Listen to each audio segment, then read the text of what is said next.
Welcome to How Preschool Teachers Do It.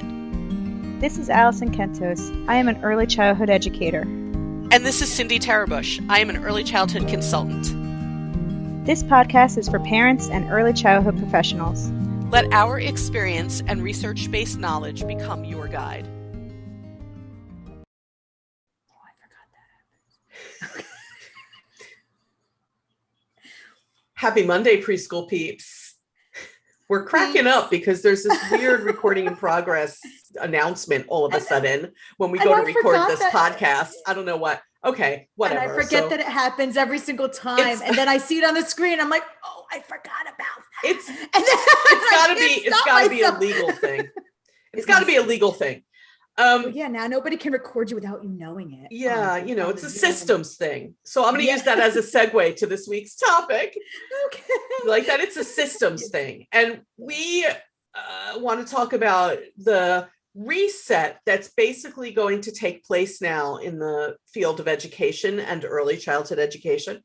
Not a reset that we're going to go back to the way things were. Like when you hit reset on your computer and it goes back to the way things were. No.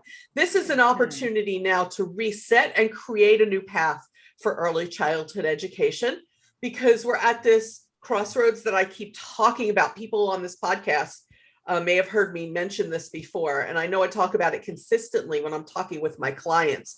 We're at a point of this point where we can take multiple paths now toward the future, and we need to consciously and purposely pick our path. And that's true for our work with children. We need to consciously pick the path we're going to take children on now, having lived through this pandemic. But we also have to make really purposeful and intentional decisions about the path that we're going to take our educational systems on.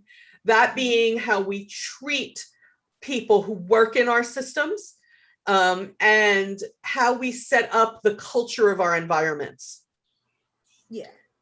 I hope that most people know that for children, we want a culture of being psychologically safe, of inquiry, of curiosity, of growth, of positivity versus negativity, and incentives and acknowledgements versus that negativity. Yeah, respecting them as people. Right, respecting young children. This is, I think that we already know that this is where we need to go with kids, right? Yeah. We need to say, okay, in past generations, we didn't have as much information. We didn't understand as much about child psychology and how children become themselves. Now we know what has led to the many, many, many therapists in our society, and we're going to try and do better. Sorry, therapists. We're going to try and do better for the young children now. I think we know that. The problem is that the ways that we behave with and treat the adults in our settings is lagging behind that. Yeah. And that sets up a different culture than the one that we're hoping to have for the kids. Now, why do you think that is? Is it because we know so much that, like, yes, this is what we need to do with kids. With kids, this is the way we do it. And this is what's proven to work. But then the adults is like, who cares? Why do you think that is? Is it because we're just used to being treated like that? I think it's a bunch of things. I think that it is part of the fact that early childhood educators, particularly in private run centers, have always been drastically underpaid, have always worked for less than, or if any benefits, but less than the benefits that anybody else would get. Yeah. Because it started out more as what would be basically just babysitting so people could work Need-based. A long time ago, right? Yeah, but there was a need and it was filled. Yeah. Yeah, but it never progressed. Like we're saying to preschool teachers, we have to really work on developmentally appropriate practices and educating the kids. And by the way, we have quality rating and improvement systems, and they're going to come in here and rate you. And you have to be collecting data about kids because the states want to see that.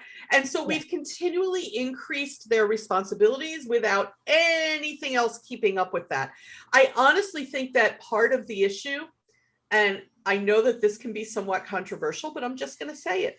I honestly think that part of the issue is that this is a woman-dominated occupation. Yes. Women still don't get paid equally to men in many cases. That's still something that's a struggle for a lot of people. And because this was primarily a woman's occupation, people did not take seriously the fact that women also need to put food on the table and have benefits. Right. And, you know, this is the year 2021. Don't we know that Right. people need to earn a decent living, and people need to be treated just like we're treating these children? You know, we talk about incentivizing children. We talk about, let's give them stamps on their hands and stickers and pom-poms in a jar. And we're gonna tell them something wonderful is gonna happen if we can fill the pom-pom jar. And we're going to give them extra time on the playground because they did XYZ so great. We know that we need to acknowledge what children do and provide them with motivation to keep doing that. And yet we don't do it for the adults. Right.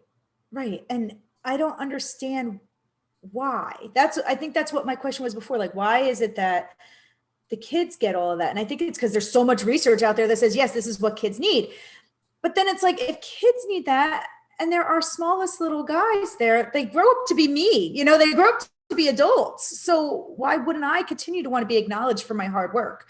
You know, I don't understand. Is it that they think adults just get hardened and then we don't need it anymore? Like, I don't know. I think that I don't know what that is. I know that for me, the things that provide incentive are my priorities. And that incentive can be a bunch of things for an adult, right? So if I've got people who are paying me to do a certain kind of work, they take priority over things that are unpaid, right? Yeah. So my paying clients take priority. I'll be honest, I have some clients who, like, when I would go visit during the teacher appreciation week, always had something for me. That's lovely. Yes, and although it doesn't make me prioritize them over other clients at all, it just gives you it sets up relationships, and it gives you such a nice rapport. And we need that sort of rapport with the teachers in our settings, just like any child needs to be acknowledged, and there need to be things that motivate them. Well, adults need that too. Adults need, you know what motivates adults? I'll tell you what motivates adults. Money. Yeah. Money. Time off. Time. Yeah. Right? Time. Money. Respect. Yes. Systems that provide them with some sort of voice so that they feel respected. Things that will make their lives easier in a classroom. Yeah. These are the sorts of things that motivate adults. And I don't know why for so long there's been this lack of understanding that if I don't do for adults what I want them to do for children, the culture is not set correctly. It's not. And the kids can feel it and see it. Right? We talk on this podcast all the time about how we need to model the behavior we want to see in children. But when the adults in your school are not being respected with all the things Cindy just said, time, pay, respect, appreciation, then it sets this negative environment, I guess, up that the kids can sense, I feel. Yeah, I think you're right. I think that when adults are unhappy, kids know it. I think we know that. That's not debatable. And, also, and how do you expect, what about modeling? What about that, right? I'm going into schools and I'm saying, I want you to consider talking to the children like this, treating the children like this, respecting the children. And if I go in, or an administrator goes in and treats the staff respectfully, then we're modeling for them what we want them to do with children, and children see that. I'm going to tell you what, I've worked with, Mike, I'm very fortunate, the clients I have, I feel like they have a consultant because they respect their teachers. Yes. So I don't, because they want to better their environment. Yes. That's exactly right. I don't get hired in places that don't have respect for their staff. I'll tell you that. Yeah. So I have very fortunate experiences that when I go to principals or directors or any other kind of administrator and I say, consider doing this nice thing for your staff. It takes them nanoseconds to consider it and they do it. Or they do something like it if it isn't exactly what I said, if they can't do exactly what I said. Right. But I have gone to the people I work with and said they are feeling unheard or they are feeling overwhelmed. Have you considered doing this for them? And they'll listen to me, but I feel like that doesn't happen everywhere and it really distresses me. And I think it's also, it doesn't happen everywhere, because not everywhere can you speak up and voice your opinion without there being some sort of fallback. Is that the right word? Blowback, and so a lot of people are just like, all right, I'll just keep quiet. But when you have to keep quiet, it's like not fair to the person because then everything gets all bottled up and then you just have this animosity towards going there, because you're like, my opinion doesn't matter. And that's not right either. I feel it's more than just administration having to respect the teachers, but the teachers also need to respect their fellow teachers. Like if I go into my classroom and I say, you should respect everybody no matter what they look like, what they do, what they enjoy, their likes and differences, their interests, everybody's different and everybody's got a different way of doing things. Then I, as a teacher, have to respect the teacher next door that might do things differently than me, So like, and when you're like, oh, she's so different. She doesn't do things our way. She doesn't fit in to another adult, then the kids can see that. So I'm going to propose something to you. I'm going to propose something about that. I'm going to propose something that I learned when I was really young from someone I worked for, taught me this, and it has held up my entire career. He said to me when I was complaining about something, and I said something about talking to those people's supervisor. Yeah. He said to me, Cindy, the fish is always rotten from the head down. If the employees are not behaving in a way that is expected or kind or respectful or thoughtful, it's because the people at the top don't. So he said for him to go to this person who was his equal, job wise was his equal, for him to go and say, okay, here's what we're trying to accomplish here. And it's not happening because of your people. He said, that's useless. It's not happening because of their people, because that's how that leader created the environment. And that is a lesson that I have carried with me. And I think still helps me today when I'm consulting. It comes from the top, folks. It really does. True. I can't tell you how many administrators I have done trainings with, have been spoken to at conferences, and all they do is express negative things about their staff being negative about each other. Well, that negativity is coming from the leader. The leader sets the culture. And I think families need to watch that culture. What is not just, are you teaching my child alphabet? Are you teaching my child numbers? Are you teaching my child to get along with others? But also, what is the culture of this school? Is this staff respected so that they will be able to treat each other and the children respectfully? Is this staff looped into what happens here at all? Are there incentives? The National Association for the Education of Young Children, otherwise known as NACY, has been working on this dilemma for a number of years now under an initiative called Power to the Profession. Yeah. And I know that they've been working on this dilemma for a long time. I don't know that there's been change because I still hear about things that are not in keeping with that.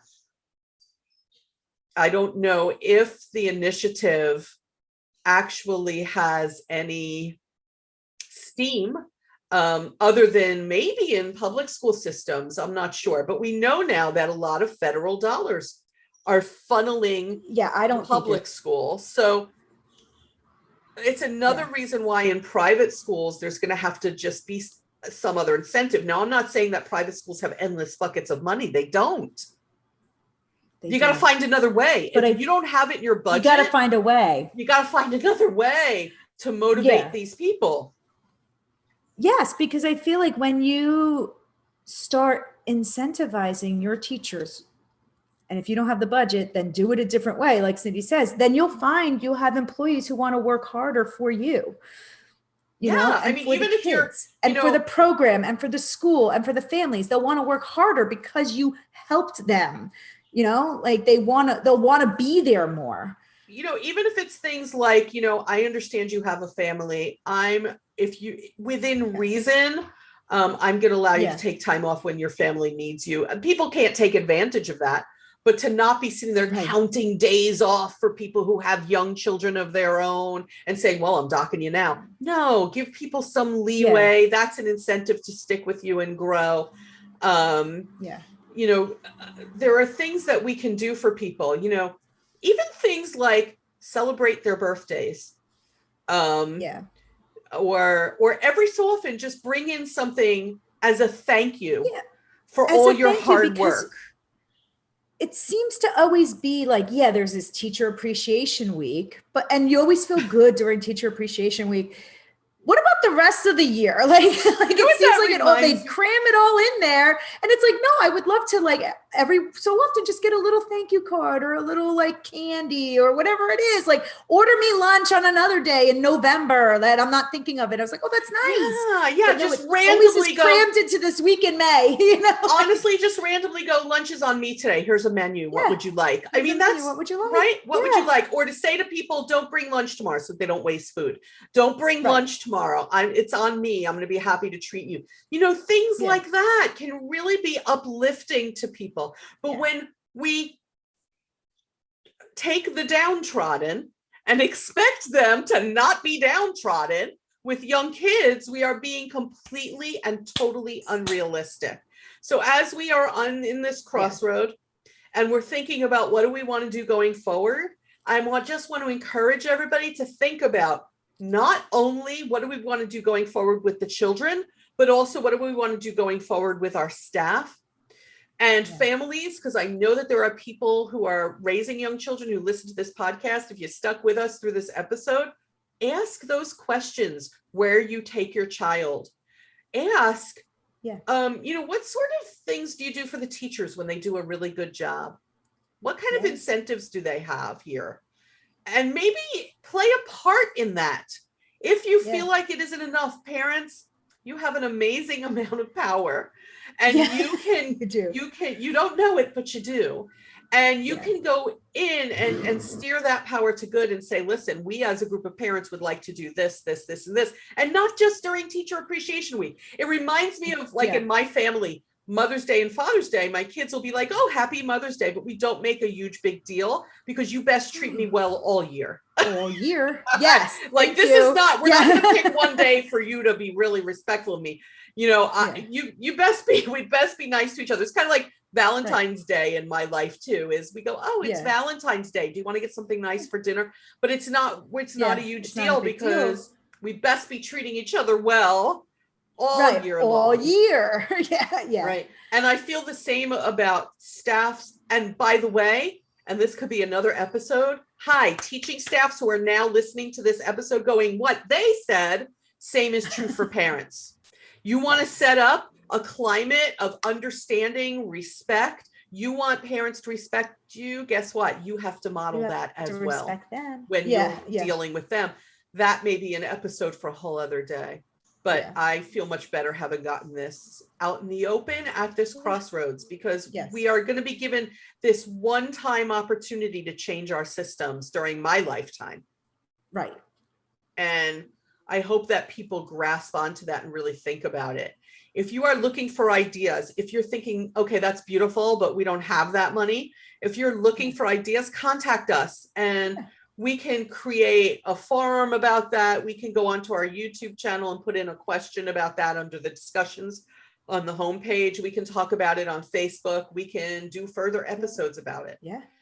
But really sit down and do some soul searching and think about the overall climate. and what you can do to improve it for now and the future. Yeah. And on that note, we're going to go ahead and let you go, but we want to dangle a little carrot about next week's episode because the school year is coming to a close. And I realize that some people might kind of trail off on their podcast listening if they're not driving to school in the morning or whatever it is. So we want to dangle a little carrot for those of you who work in summer programs or who have children who attend summer programs. We're going to be talking about using the summer wisely, both at home and at school. Yeah. So we encourage you to listen next week so that the time is used in good ways for the kids who've been through all this with us. Yeah. Right. Yeah. Okay, folks. We will catch you next week on that special edition of using your summer wisely. Pretty much every week is a special week, isn't it though? Yeah. There you go. Catch you next time on the podcast. Bye, peeps.